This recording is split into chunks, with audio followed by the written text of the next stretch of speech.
care to explain this? Sun cream, seriously? So first of all, I love how Wednesday season 2 offers greater insight into the Addams family dynamics. Was bringing them in more part of just growing more comfortable with the world of Nevermore that you built? Or was it from seeing scenes from season 1 and saying, oh my, I need more of that? It was always our plan to bring the Addams more into the world, but we definitely wanted to establish, the show's called Wednesday. She's at Nevermore. So we got a sort of a taste of them in season 1 because you wanted to see the family dynamic. But then we wanted to sort of evolve the family more and sort of include them in the show, bring Pugsley in, and then sort of have more of see the mother-daughter relationship, sort of evolve and deepen. And some of that was definitely seeing the characters, seeing the chemistry between the actors in season 1. We definitely saw that with Jenna and Catherine.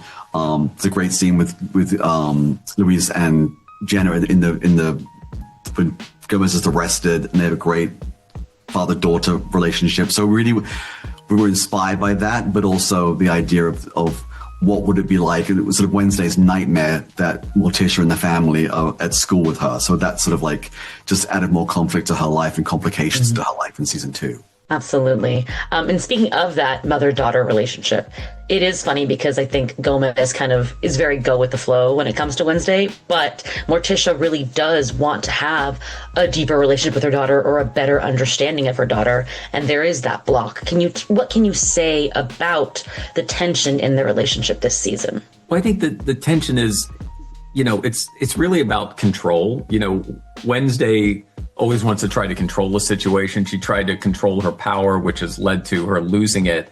And Morticia, for all of her lecturing to Wednesday, also is kind of like a helicopter parent, who very much, she's very worried about Wednesday. She has those maternal concerns, especially, is she abusing this ability? But part of it is she can't quite let go of Wednesday. She has to let her go and find her own way. And, something that Grandmama says to her. Grandmama's probably, if Morticia's a helicopter parent, Grandmama was clearly like a drone parent. Like she was just up there and nobody ever saw her. But, and kind of in the middle is where, is probably where they should be. So I think that was interesting to kind of explore. Yeah, and it's also felt very relatable and real. I think it's always, for us, this is like a grounded version of these characters, and we're the fathers of four daughters between us, and so we've seen and had a front row seat at mother-daughter relationships, and they're very different from father-daughter relationships, and it's just something that is universal. So I think that was something that we really wanted to explore more in season 2. Absolutely. We also have something of a friendship triangle in season 3. I won't get into spoilers. Season 2. I won't get into spoilers, but how does Wednesday's vision of Enid affect that relationship and allow room for interlopers? Well, Wednesday comes back. She's finally made a friend. But again, Wednesday thinks like, she says it when she comes back. She knows where all the bodies are buried. What she doesn't know is that people evolve, and Enid has evolved. And she's wolfed out and is now part of the pack and has this, new attention on her, and is obviously in her own, kind of love triangle. And then Wednesday has this vision about Enid, and instead of kind of bringing her into it, she thinks the only way to do it is, I have to solve this myself. I have to keep her out of it. She can't handle it, which, ends up forcing the two friends away, which gives room for, Agnes to kind of slide in there. If we can talk about romances for a moment, because I think everyone loves everything about Wednesday, except maybe romances weren't the thing that they were the most invested in, unless it's Morticia and Gomez or Wednesday and Enid.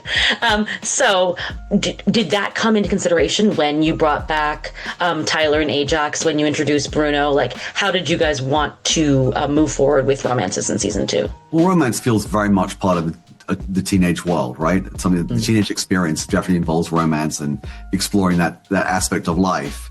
And Wednesday had been so burnt in season 1. Obviously she sort of fell in love and had wandered down the romantic path reluctantly with Tyler, and then got the shock of her life when he was discovered to be a Hyde and a monster and is responsible for these murders. So she's definitely closed that door, and it feels like that's what she should do. But that said, there's still, when she gets back and eventually confronts and encounters Tyler in his cell at Willow Hill, there's something there. They have chemistry, and Tyler speaks to it and calls her out on it. So I think there's something that on Tyler's side, definitely he holds a flame for Wednesday, and he doesn't let her forget that. So I think, there's something there, and those actors, Hunter and Jenna have incredible chemistry together, and we love those scenes. So there's that happening, but also the other kids are exploring that avenue. So it felt like that was the right way to handle that sort of area of the show and area of teen life. We meet several new characters in season 2.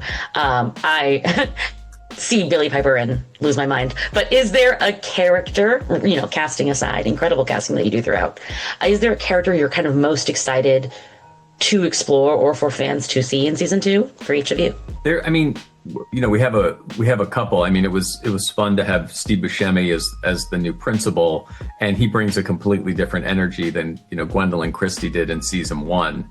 So that was fun to explore, just his version of what it means to run an outcast school versus hers. Billie is such an iconic character, and she's an amazing actress, and she is so enigmatic in terms of her portrayal of that character. You never quite know where she stands or what she's up to. But for me, the one of the most exciting castings was Joanna Lumley, who plays Grandmama, and she was top of our list, and she just brings such impeccable energy and delight to that role, and really mixes it up with the 3 generations of Addams women, and there's a sort of an evil glint in her eye whenever she's on screen, and Jenna and Joanna have an amazing chemistry as well. So I think it really brought something different and unexpected to the role. I think of all the sort of iterations of the Addams Family characters, she's the most different than you expect. And I think that she has a sophistication and elegance that is very special and very unique to this show and this interpretation of the character of Grandmama. Yeah, absolutely. Now, the show is already renewed for season 3, thank God. Does that give more breathing room when it comes to your planning? And does that mean that we will get it sooner? Well, it'll definitely be sooner than this one. Yeah.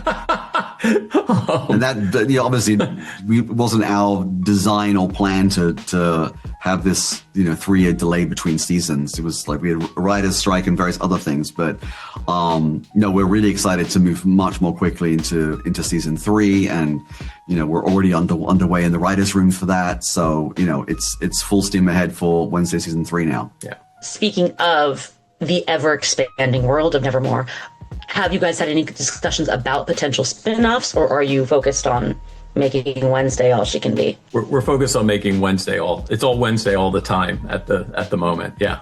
Looking backwards, I think it's fair to say, after having watched Superman 3 times in theaters, that it owes something to the optimism of Smallville, of what you guys brought to Smallville, which is still such a relevant and iconic show today.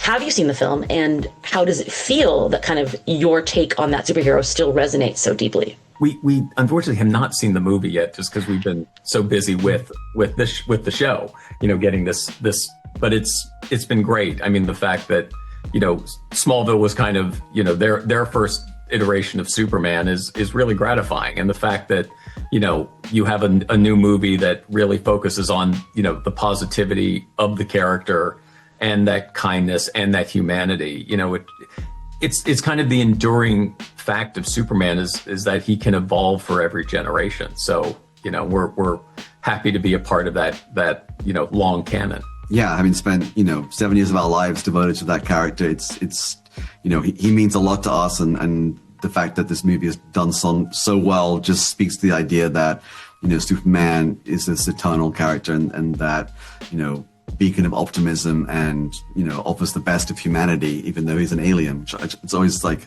such a fascinating concept, and something we've definitely played with in Smallville. And it's great that something that we created almost 25 years ago still resonates with people, and we see it It's on TV all the time, so it's crazy, but Yeah. it's amazing. Well, thank you both so much. Love season 2 and love that from Smallville to Wednesday, you have the range.